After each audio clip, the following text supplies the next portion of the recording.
Behind all this nonsensical nervousness is fear. So for that, what she does is to give Abhaydan. Under her protection, you are beyond fear. You are protected. But if you don't want to believe in yourself and you don't believe into her protection, then nobody can help you. Because everything is mythical for you. In every venture that we take up, we should not have any fear, because God is with you, is a fact, is the truth. You just try. But when you try through your ego, you fall into the trap of fear. I have seen egoistical people are the most frightened people and panicked, because they panic others and so they think they can be panicked one day.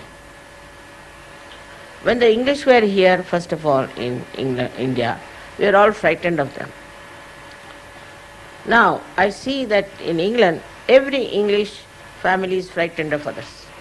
They'll only open a chink of the door to see who is there and shut it. They're so frightened. I'm surprised they are the same English who ruled us here.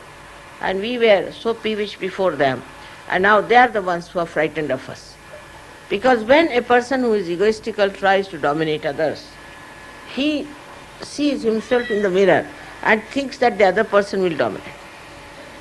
That's how this fear creeps into our minds, and we start getting all kinds of these stupid tantrums out of this mythical fear. The fear is created by our ego. A person who has no ego, he'll have no fear, because he has not harmed anyone. Why should you have any fear? And such a man or such a woman will be looked after by God, because God takes over.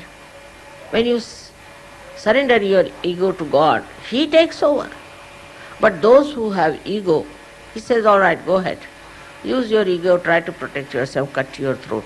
That's what it is.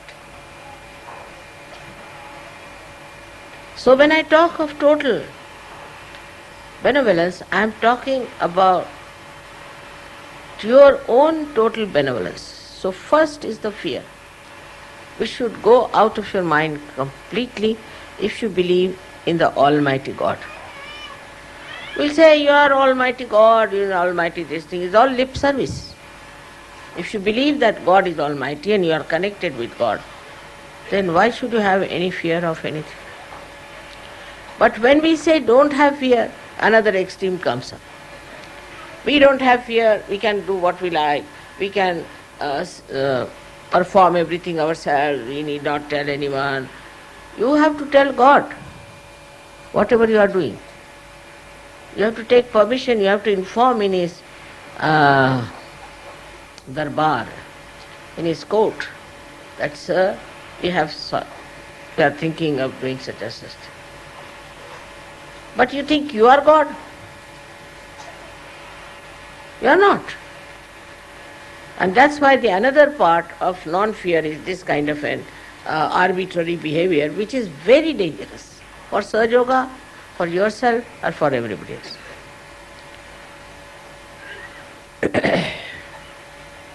The second fear, I have is that if I tell you anything, 99% of you understand is for your benevolence, is for your good. But there is 1% of people who can just react because they have too much ego and they won't take it, because they don't think of their own benevolence. They don't understand that if I am telling them anything, it is just to give them completeness, totality. But on the contrary, they take a very wrong attitude. This is another nonsense. So now one has to develop a kind of a indifference to this kind of people who unnecessarily go to the other limit of their own destruction. I don't want to see what is the point in everything that I am telling. Only I can tell you, who else? I have to tell you what's wrong with you, what you have done wrong. and then you must change it.